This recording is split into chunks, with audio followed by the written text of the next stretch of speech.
Well, good health usually starts with a balanced diet, but is there such a thing as eating too healthy?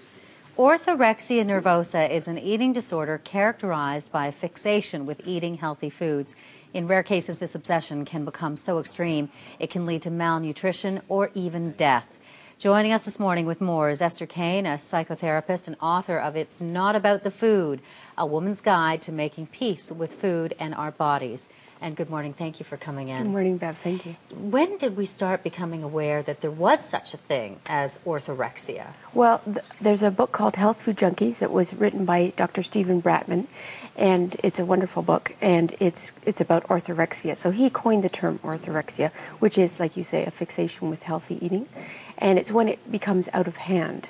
That's how it becomes an eating disorder, like any eating disorder.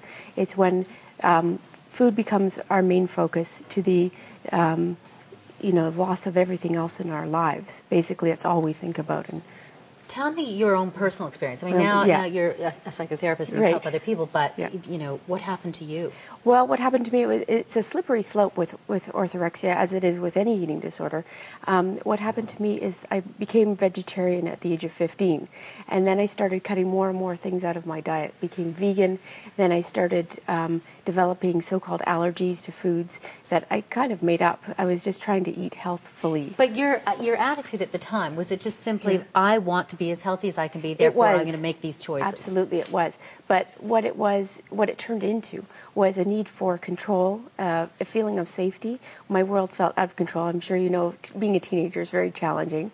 And it just was a way to feel in control of my world and to feel safe. It made me feel very safe and secure and in control of my life. And which is, again, that control factor is very much part of what anorexia nervosa is. Like any eating disorder. So what would you, at your worst, what would you be eating? What would you allow yourself to eat? I got down to the point where I was only eating vegetables and brown rice.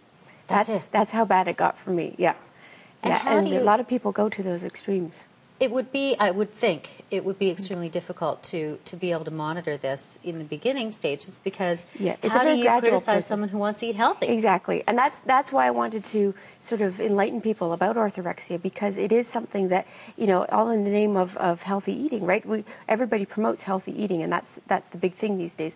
Michael Pollan, in his book In Defense of Food, calls this the age of nutritionism, wherein everything's about nutrients, and we eat foods to be thin and to look younger. Those are our two main goals now, right? Is to be thin and to look younger. You must have dropped a lot of weight as well. I did. I looked anorexic, actually. I was about 30 pounds smaller than I am now. And were people saying, your family, your friends, what people are you doing? They were out of control. They were so worried about me, but I wouldn't listen. And that's the hardest thing to do when you're trying to help someone. I'm sure a lot of people are wondering what to do. And what do we do? What do we watch for? Well, basically, you watch for people restricting different foods, and when they become really focused on not eating certain things, and eating other things and only eating certain things, that's usually a sign. And when it becomes really rigid, and when they social isolation is sort of the main defining character of any eating disorder. So when people it's more important for them to eat their sprouts alone rather than break bread with their friends, they've got a problem. With a fixation. Esther, thank you so much for coming in to discuss this with us. Thank you, Appreciate it. Bev.